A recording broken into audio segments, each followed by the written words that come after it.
Steve McQueen. McQueen. Sir Steve McQueen. Indeed. Let's get it right. He called me up and said, I'm thinking about doing something, me and Portia, or doing something around your silly games thing. And I went, oh, thank you. Now, Portia being... The author. Oh, right. Yeah, Okay. he was the author of Lovers Rock. Lovers Rock, the piece on Lovers Rock. And in fact, when he showed me the script, I had a fit. I was like, those are not the words. Right? Right. Because lots of people begin that song, the opening line is, I've been wanting you. They think watching. They think watching. Now, I think that's slightly pervious. I could never have written watching. No way. I'm a brother. A bit voyeuristic, isn't it? Yes, I'm a brother to 6 sisters. Yeah. They would have torn me apart. Watching is quite different from wanting.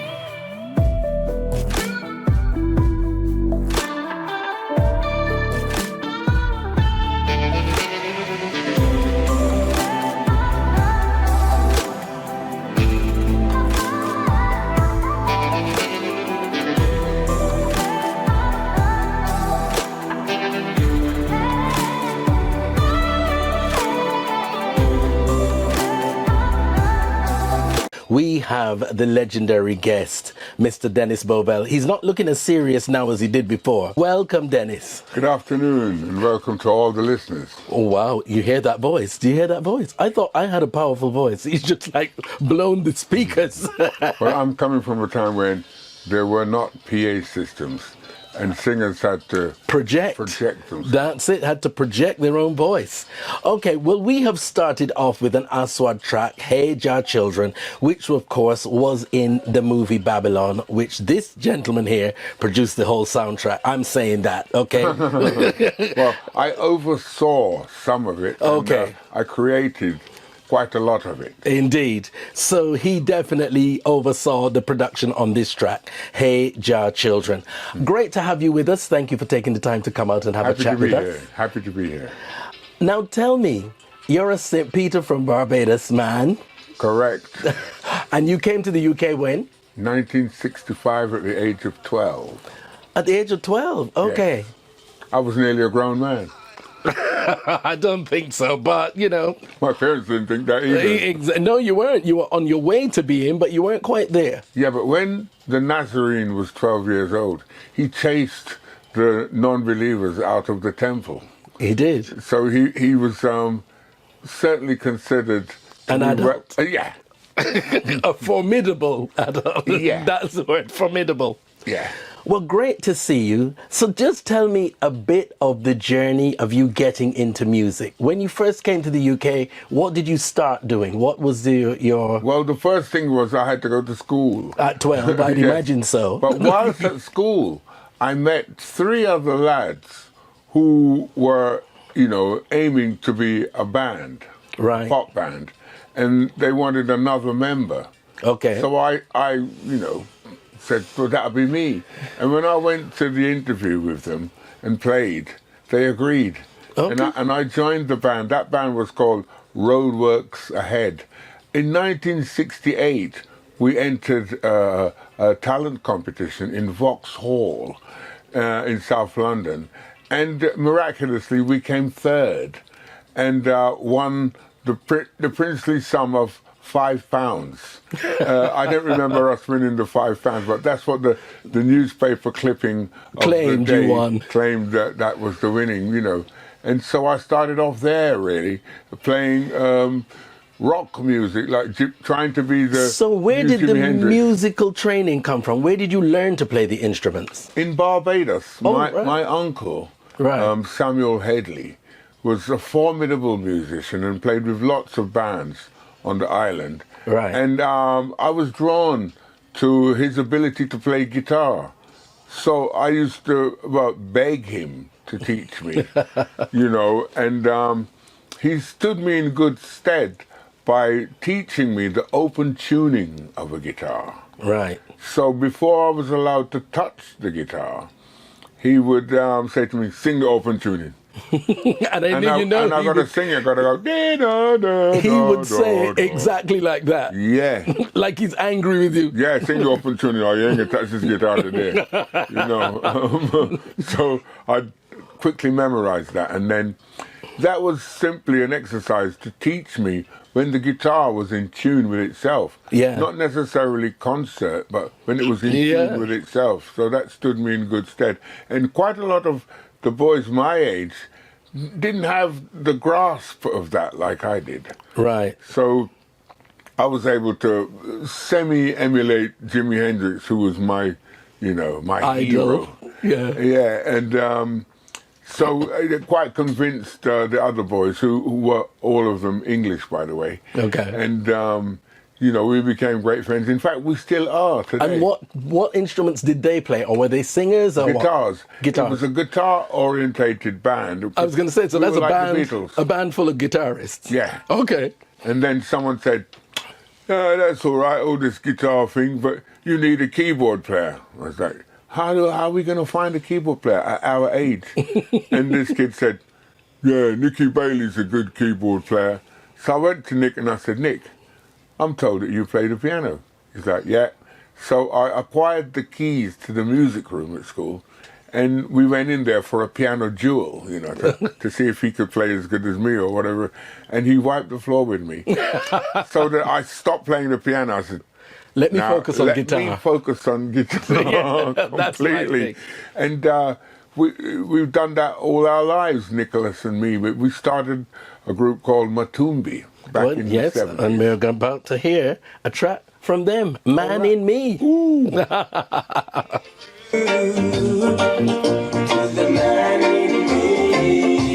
Yes, that's a little snippet of Man in Me, because we're going to have two Matumbi tracks back to back. I wonder if you can guess what the next one will be. But he just told me a wonderful little story. Yes. Let's hear it, mister. It's the truth. This track, a man by the name of Eric Abel, heal up yourself, Shirley, right? This man, he was a soldier in the British Army. Right. And whenever he was on leave, I'd hang out with him, you know, but he's much older than me, but I always like to hang with older people because they seem to be more intelligent. Because they are, yeah, basically. Absolutely. So this man would write songs, and this man was the first person to believe in my ability to multi-instrumental, right? Where I could play piano, guitar, bass, you know, and sing backing vocals and stuff. And when we were recording that track, Man in Me, didn't have a multi-track. Right. So he lent me one of his. And that's what, you know, the record you hear. Now, I have to give you a little background on this. The gentleman that he's speaking about that lent him the 8-track to record this original on is the father of Clusterview, Mark Anthony Abel, who you see all over my page all the time, and he's looking at me smiling now, pretending to be humble. He's got pedigree. But he's got pedigree. So I think that's a very nice connective story of serendipity, us coming together in this way. When Mark called me and said, listen, I want you to, I said, when? Where? And I'm here. Indeed, and he's here. I would like to let you all think it was my influence, but it really wasn't. It was Mark Anthony's Well, you asked him to ask me, so we're all three guilty. Well, of course, this has to be the other track by Matumbi.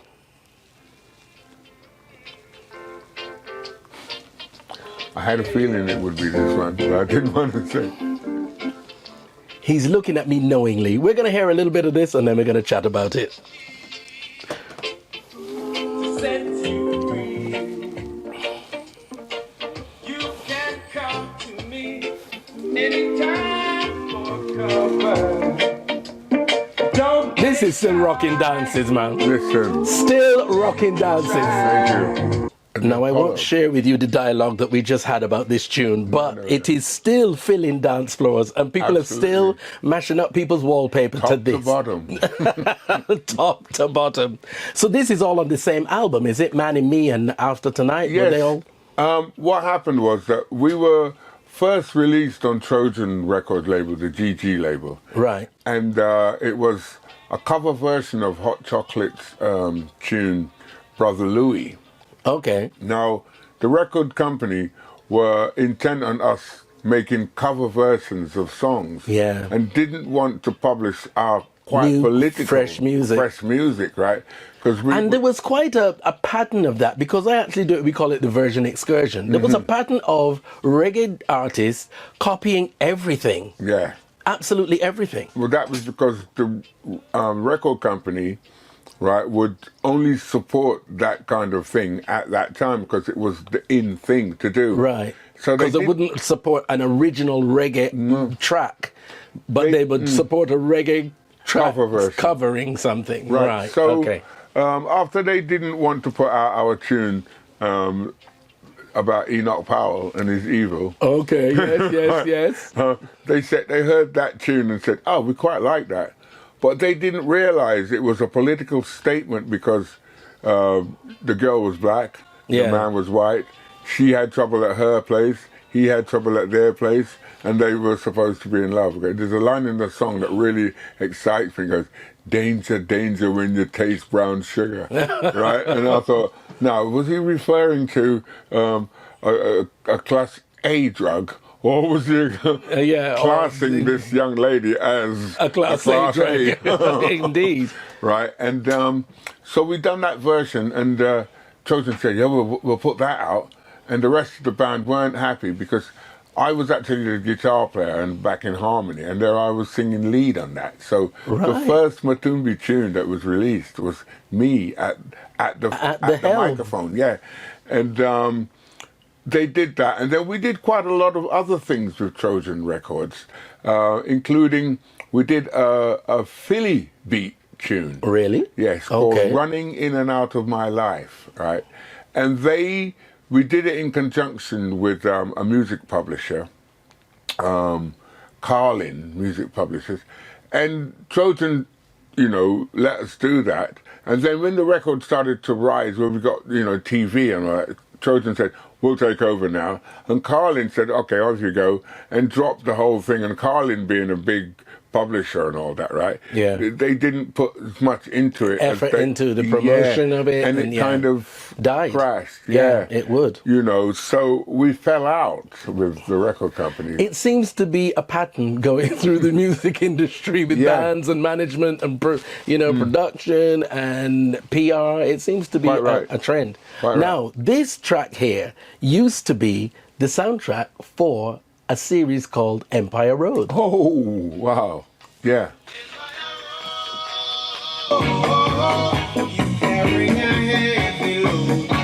Who's singing that?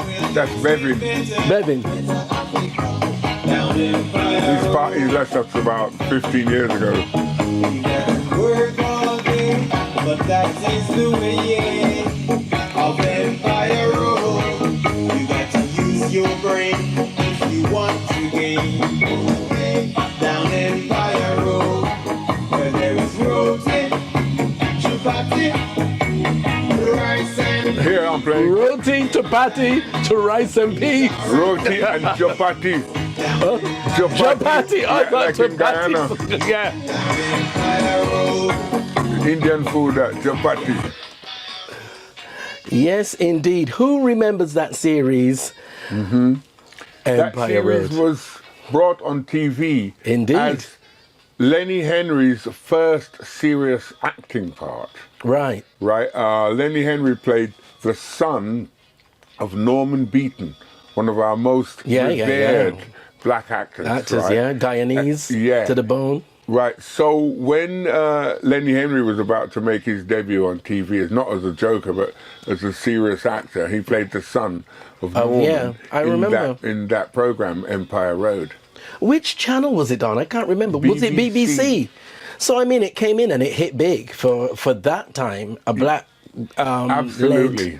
Absolutely. program. But not as easy it was, because when we went to record the track, the engineers put 2 microphones up in front of the drums and said, "That's your lot."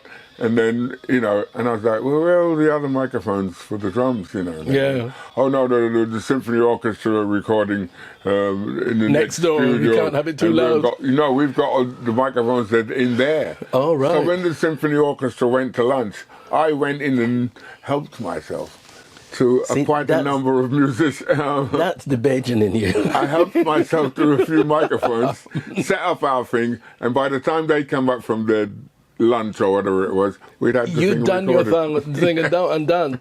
Now, this is a classic. Here we go. Producer. Composer. Multi-instrumentalist. Excuse me? Yeah. You better know. You better know, boy. It's a shame. Oh, baby. Now, of course, that will always remain a classic.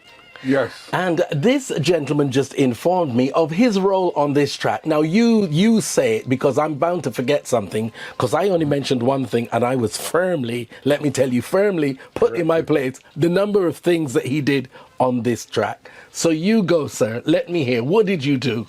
Well, I managed to write a song to fit a young lady. And once I'd recorded it with the help of Drummy Zeb from Aswad, because I had dreamt of this beat, this drum beat. And to be honest, it was designed to take the throne and the crown from Sly Dunbar. It was like, I bet Sly Dunbar couldn't play this pattern, right? And it was quite a complex pattern because I used the hi-hat of like calypso, Yeah. right? The one drop slap on the snare like Afrobeat, and then the kick on the floor was like disco. 1, 2, Right. 4 to the beat. So you had a combination of 3 different genres. Yeah, African style. Yeah, well, all of them are African style. They all come from African style. Knitted So, together Yeah. to put a reggae beat on top of it, right. right? So once I'd done that, I needed a singer that could sing up there, right? And after working with Janet Please Kay, don't switch off, guys. Don't switch off, okay? it was not a malfunction. After working with Janet Kay, especially on the tune "I Do Love You," where Yeah. I was the musical director and I played bass, and I had my band, to make that tune. I do love you. I approached her and said, "Missy, I've got a tune that if you sing it, it's going to be top of the charts." She went, "No, I don't know about that." And then I said, "Listen to this." And she went, "Oh, I'll try that." And when she did and hit that note, I was like, "Thank you, it's all over." Because I know there's going to be many a young lady in front of the mirror in their bedroom with the hairbrush miming that, right? That was my vision of that. And then I said, And probably to her, not just girls. "Well, all right, young people." Exactly. And I said, "So Janet, tell me, what are you going to wear when we do Top of the Pops?" She went, "Oh, you got high hopes, Top of the Pops." And then when we did get Top of the Pops, I Yes. said, "Janet, what are you Going to wear. Her mouth was on the floor. No, she was only 19 at the time. Yeah. And, I remember it well. we were thrown into the charts and suddenly had to, land on our feet and run in the fast lane. You absolutely did. You absolutely did. I hope And so. it was featured as one of the main feature tracks of Small Axe, the Steve Yes. In fact, Steve McQueen, McQueen. Sir Steve McQueen. now, Indeed. let's get it right. He called me up and said, "I'm thinking about doing something, me and Portia are doing something around your silly games thing." And I went, "Oh, thank you." Now, Portia being... The author. Oh, right. Yeah, Okay. he was the author of Lovers Rock. Lovers Rock, the, yeah. the piece on Lovers Rock. And in fact, when he showed me the script, I had a fit. I was like, those are not the words. Right? Right. Because a lots of people begin that song, the opening line is, "I've been wanting you." They think watching. They think watching. Now, I think that's slightly pervious. I could never have written watching. No way. I'm a A brother. bit voyeuristic, isn't it? Yes, I'm a brother to 6 sisters. Yeah. They would have torn me apart. Watching is quite different from wanting. Indeed, I said I would even accept I've been wanting to. That'd be more tongue-in-cheek. So, all you people out there who think you know the lyrics of that song, it's Check again. I've been Wanting, not watching. There you go. So that was one of the first things I had to correct. And then I told him what the proper lyrics were. And so we went on, and he said, would you join the filming? And I said, I'd quite like to play the part of the bus conductor.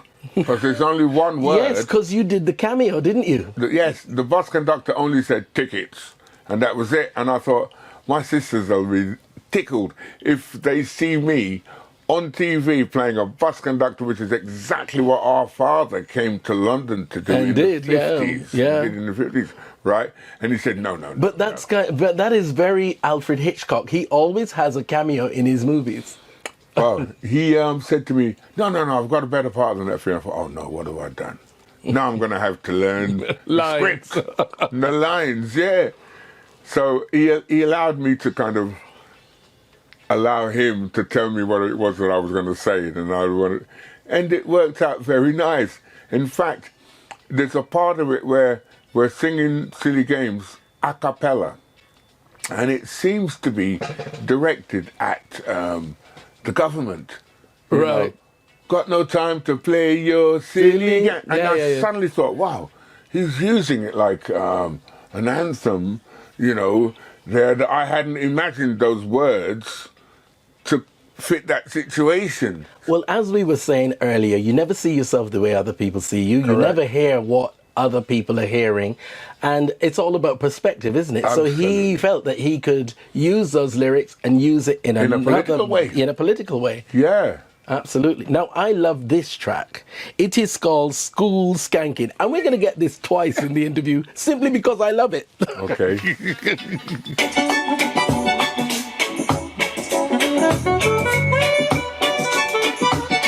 I do love that. Now, what we get to find out is the saxophonist used to work with the Bee Gees. Well, that Right. explains that. But tell me a little bit about this track and why you wrote it. Well, it's called School Skanking because in the movie, the younger brother of the protagonist is trying to bunk off school. Okay. And his mother has told him, take that boy to school. This is what Brinsley Ford's younger brother in the movie, Blue, his character was. Right. And he said, oh, Mum, he ran away from me yesterday, you know. And so he's taking him to school. And this time, he's forcing him, and an old lady comes and goes, leave him alone, you know, and then causes him to leave the boy alone. Says, well, Mum, he's my brother. He's my brother, He's like, yeah. yeah, you lie, I get it, leave him alone. And then when he's safely out of reach, he takes out Brinsley's hat and puts it on his head, modelling his dreadlock brother's hat, right? And then, yeah, bye. Now, we're going to get the rest of that story after the break. That's why it's called School Skanking. Okay, Mr. Bovell, we continue with the story behind this track and Brinsley Ford, who we all know from Aswad. And of course, he was a child actor Absolutely. way before he was in Red Bus. So where did it go? Where did this track go? Because it's not a very well-known track, but it's brilliant. It probably just got lost in the whole mel of all the music and everything. Yeah. Because whilst I was creating that music, I had the luxury of a VHS recorder in the studio, and they were very, very hard to come by. And in those days, this is before they were, you know, household property. They were like studio equipment. So the film crew would go out and shoot whatever it was the day's scene, bring it back to me and show it to me on video, and I would be there tinkling, trying to complete some music, you know. So I tried to create a track for every actor so that I could excerpt a piece of that music whenever Right. that actor was on screen. Okay. But your repertoire is so vast. From Sly and Robbie that we spoke to about earlier, you know, you were good friends with them and worked with them, but also things that people might think are a bit left field, like Bananarama, who had their own whole production house of SWV, Yes, Stop but they came to me when they wanted to do Stop a Aiken and reggae. Waterman, you know. So Bananarama, they obviously wanted a change of sound and energy, so they came to you. Absolutely. And the Thompson twins. So, you know, your repertoire is not really confined to reggae music. It is so vast. In fact, I've just recently done a dub mix for a group called The Smile, Right. who used to be Radiohead. And they're Radiohead, now, okay. Yeah, and they're now called The Smile. Okay. And their first tune release, a tune called The Smoke. When they recorded it, Johnny Greenwood called me up and said, look, we've just, you know, told me the story about there's no more Radiohead, and we've just recorded our first single, and I think you should mix it. And I was like, all right. And he goes, in fact, here are the stems. I could hardly say no once he sent me the Provided stems. the You know, stems. he was like, yeah, okay. So I got on with it, and until he said it was, oh, it's glorious now, the mix. And then I thought, well, if you said it, I'll leave it like that. And then Jarvis Cocker came through as well. This is all around lockdown time.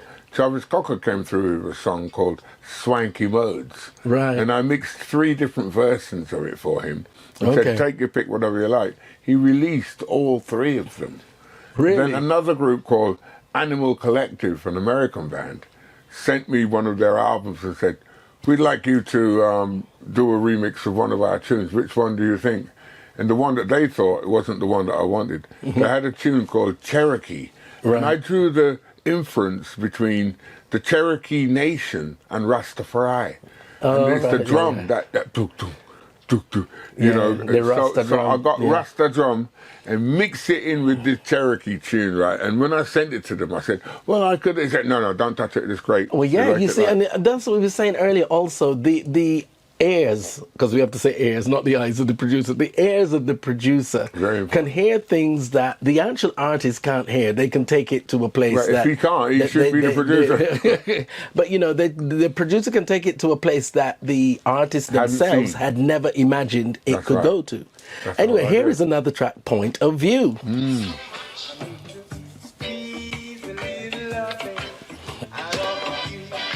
Yes, well, we have the legend that is Dennis Bovell, again with Matumbi and Point of View. Now, I spotted something in that track.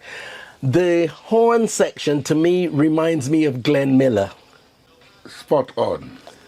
All right, That was there the we whole go. idea, to make a kind of Glenn Millerish. That, yeah, I mean, reggae that tune, ba-boo, two-step. ba- is a... And the track escapes me at this moment, but... Manhattan Transfer. It will come to me. Yeah. It will come to me. But it's definitely Glenn Miller. But thank you for not making me think I'm imagining things. Oh, no, it was there. It was there. It was there in the air, and you picked up on it. Yeah, absolutely.